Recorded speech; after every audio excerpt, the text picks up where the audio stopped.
दुनिया में आपको जो काम करना है वो एक चीज है, आप उसे कैसे करते हैं वो अलग चीज है। जब आप दबाव की बात करते हैं तो आप ये नहीं कह रहे कि क्या करना है और क्या नहीं करना है, आप कह रहे हैं कि जीवन में चीजों को कैसे करना है। अगर एक डिजाइन स्कूल चलाना एक बड़ा दबाव बन रहा है और अगर एक व्यवसायी की तरह जीना दबाव बन रहा है तो इसे मत कीजिए, बीच पर टहलने चले जाइए। लेकिन वहां भी दबाव है ना?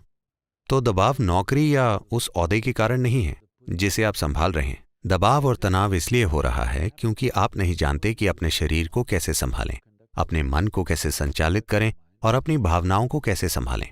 ये इंसानी सिस्टम इस धरती पर सबसे परिष्कृत मशीन है। क्या आपने इसका यूजर मैनुअल पढ़ा है? पूरी समस्या यही है। अगर आप वैसा करते हैं तो बाहरी परिस्थितियां बस एक खेल जैसी होंगी। आप किस हद तक खेल सकते हैं? हो सकता है कि आप मेरी तरह ना खेल पाएं, लेकिन आप अपनी सर्वोच्च क्षमता से खेलेंगे और ये ठीक है। आपको किसी दूसरे की तरह नहीं खेलना है, लेकिन आपको अपनी सर्वोच्च क्षमता से खेलना चाहिए। अगर उसकी खोज नहीं की गई है, जब आप पर दबाव पड़ता है तो उसकी खोज नहीं हो पाएगी। जब आप पर दबाव पड़ता है, जब आप तनाव में होते हैं तो आप अपनी पूरी क्षमता के साथ नहीं जिएंगे। जब आप दबाव में हों तो छोटे मोटे काम भी नहीं हो पाएंगे।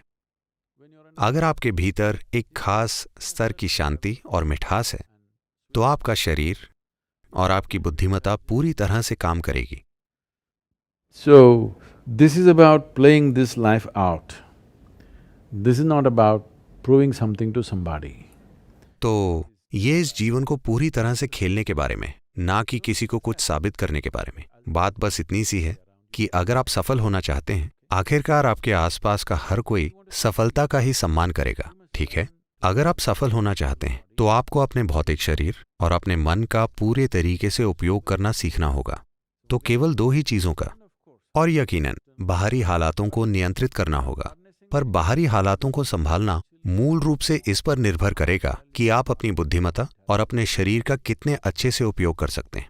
अब जब आप दबाव पैदा कर रहे होते हैं तो एक स्तर पर इसका मतलब है कि आपकी बुद्धि आपके खिलाफ हो गई है। ये आपके लिए काम नहीं कर रही, ये आपके खिलाफ काम कर रही है। किसी और को आपको पीड़ा देने की जरूरत नहीं है, आप उसे खुद ही पैदा कर रहे हैं। तो आप कह रहे हैं कि खुशी तभी आ सकती है जब आप सफलता प्राप्त करें? नहीं नहीं नहीं नहीं नहीं, मैंने ऐसा कुछ नहीं कहा।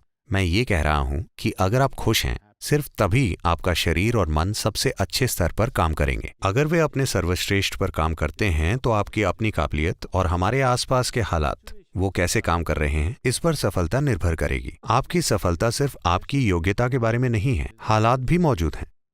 ये सारी चीजें जिस तरह साथ आती हैं उससे सफलता का स्तर तय होगा। तो मैं ये कह रहा हूं कि आप खुद जैसे हैं वो पहला कदम है, आप जो करते हैं वो दूसरा कदम है। लेकिन हर कोई दूसरे कदम को पहले उठाने की कोशिश कर रहा है और ये कभी काम नहीं करेगा।